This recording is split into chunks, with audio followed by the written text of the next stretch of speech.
He did all of the important work for that race win in the first stint, and just lap after lap after lap, leaving the rest of the field in his wake.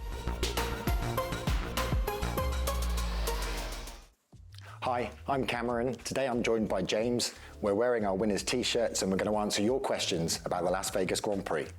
James, firstly, congratulations to you and everyone at the team. The W15 showed amazing pace in Vegas and we came away with a fantastic 1-2. So how is everyone feeling? I can't speak for everyone, but we had a staff debrief earlier which had, I think, most of the factory in it, who were also wearing these lovely things. And the room was buzzing, as it always is after a race weekend where we've done well, and especially so with a 1-2. So I think there's a lot of happiness here. Do we know where the amazing pace came from, and did the colder weather have anything to do with it? Well, in that same factory debrief, I started off by, I think my opening words were that it was brilliant, exhilarating, but also annoying. Annoying because we didn't predict the pace that we had this weekend, and one of the main things about being an engineer is to try to get a sense of what's going on with a car, trying to make sure that you understand it and can optimize it, and that involves being able to predict it. And we certainly didn't expect the sort of dominant performance that we showed. There could be lots and lots of reasons for it. You mentioned track temperature. It's an unusually cold environment, racing in the desert in the winter in Las Vegas. But there'll be more to it than that. Be more to it, and I think, you know, the key thing for us to do is to dig into the many different possible explanations over the coming week to see if we can turn that annoyance into a degree of understanding, and then use it to our benefit. In terms of how the race actually played out, how crucial was George's ability to hold off the Ferraris in the early stages to securing the win? I think that was pretty important because George did all of the important work in that race in the first stint, and had Leclerc's sort of attempt to get by him, then who knows what might have happened. Leclerc shot his bolt a bit too soon, and his tyres opened up, and what looked like a very bright and well-performing Ferrari in those opening couple of laps very quickly went backwards. The worry for me would have been, had George had a Ferrari in front of him and then had to do the same sort of muscly attempt to get back again to the lead, would he have opened up his front tyres? Would he have suffered the graining that killed Leclerc's race? We don't know, but it was much nicer to emerge from that side-by-side duel that he and Leclerc had with us still in the lead, because from that point forward, it never looked threatening for George. He did all of the important work for that race win in the first stint, and just lap after lap after lap, leaving the rest of the field in his wake. Yeah, it looked like he was really in control for sort of every lap. In terms of Lewis's weekend, he was a bit disappointed after qualifying, so started P10 on the grid. But just how good was that recovery drive to finish P2? Yeah, it was great. We have a strategy meeting in the morning, where we set out our plans, what we think might happen in the race, and that normally governs. It normally has a prediction of what the sort of possible outcomes might be. George, we predicted, would be able to hang on to his pole and win with the following wind, but it felt nip and tuck to do that.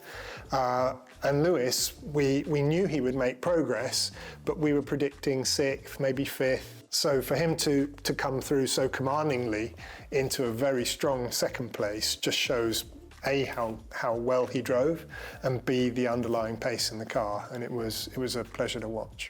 It's an exhilarating circuit out in Las Vegas. It's incredibly fast. So how did the team come to the conclusion to go with a higher downforce setup?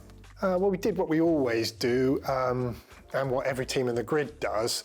You scan in simulation the wings that you have available. We don't have an infinite number of rear wings. We have a certain number: high, medium, low, and the simulation will tell you which one looks the most promising, and we pick the most promising. And although it's a topic that is endlessly agonized over by journalists and drivers alike, actually it normally doesn't make a huge amount of difference which wing you pick, within limits. So you could go a bit bigger than we went, you could go a bit smaller than we went, and the overall lap time is pretty similar. If you go bigger on the wing, the DRS effect generally gets bigger, but you're slower from the outset with that bigger wing. If you go smaller, you're faster on the straights, but the DRS effect gets smaller. And the lap time is normally quite flat with these variations. We just picked the one that looked best in our simulation, and in the end, although overtaking wasn't easy, Lewis showed that it was possible, and I think it was reasonably well judged. Absolutely. Now, I think most people up and down the paddock were predicting a one-stop race, but it turned into a two-stop. What were the main reasons for that? Whether you get a one-stop race or a two-stop race is entirely down to the degradation on the tyres. And if the degradation, how much slower with each passing lap the tyre goes, if that is high enough, then the race swings from one-stop territory towards two-stop. It makes sense to incur the loss of the extra pit stop to have the benefit of the fresher rubber. And we went into the race completely open-minded as to whether it would be a one or a two, and we saw the way it was unfolding, the degradation that was there, looking at the experience of, say, Perez, who'd started on the hard tyre in the first stint, seeing that he was actually experiencing some degradation. It made us feel like this is likely to go towards a two. And then when our competitors started peeling in for their stops, it was pretty clear that it was a nailed-on two at that point. And the post-race reckoning ends up suggesting it's around about 7 seconds quicker to have elected for the two than to have stuck doggedly to a one. James, I know that graining was a huge topic for all of the teams over the race weekend in Vegas, but would you mind sort of breaking it down for us in layman's terms, what actually happens to the tyres? Well, normally when a tyre is running on a track, to generate lateral force, to generate cornering force, the tyre needs to slide across the surface gently, and then the rubber resists that sliding, and that's what creates the force that allows you to turn. When you have a normal tyre doing that normally, that sliding just gradually abrades the surface of the tyre, just sort of like sandpaper, just gradually takes the surface of the tyre down. And it doesn't, as it does that, the tyre gets a bit thinner, but it doesn't fundamentally change its performance. Eventually the rubber will wear out and you'll need to come in for new stuff. Graining is a very different thing. When you have a tyre that is where the surface of the rubber is gripping the track really well, and it does in Las Vegas, and where the temperature is cold, you get a different type of wear and failure for the tyre. You get a thing called graining, and that's because the surface of the rubber is sticking like glue to the asphalt. The car is pulling at that rubber really, really hard, and the rubber is colder than normal because the track is, the air temperature and the track temperature in Vegas is cold. That makes the rubber a bit more brittle. And instead of it just being gently sanded down as it goes round the corners, you can get to the point where the rubber that is contacting the road just sticks there, and the rest of the tyre and the car tears physically away from it. And instead of just abrading the surface of the rubber, it tears the top layer of the tyre away, and that's called graining. That's where you'll hear the driver saying, oh no, the front tyres have opened up. And what they mean is, instead of having that nice aspect where you can see that it's being scrubbed, you suddenly see the tyre being literally torn up by the surface of the road. That's called graining. It massively reduces the performance of the tyre. Instead of it losing hundredths of a second a lap, you can be losing half a second a lap by virtue of this mechanism, and it completely wrecks your race run and your prospects. So the drivers try to drive up to that graining limit at a track like Vegas, but not beyond it. A really impressive performance by the whole team over the weekend. So what can we expect for the next race in Qatar? Well, I started this conversation by saying it was annoying, as well as brilliant and exhilarating, the result this weekend. And the annoyance came from not predicting accurately what would happen in Las Vegas. So it's with a degree of trepidation that I would venture any particular opinion about what's going to come in Qatar. What I would say is that this season has shown over and over again the virtuous circle that there is between car balance and tyre degradation. Get the car nicely balanced and you will tend to have the tyres working well for you. If the tyres are then working well for you, they tend to make the car balance feel good, and it just goes in a lovely direction for you. The same is true in reverse. Get the car balance out of whack and the tyres die horribly, making the balance worse and worse and worse.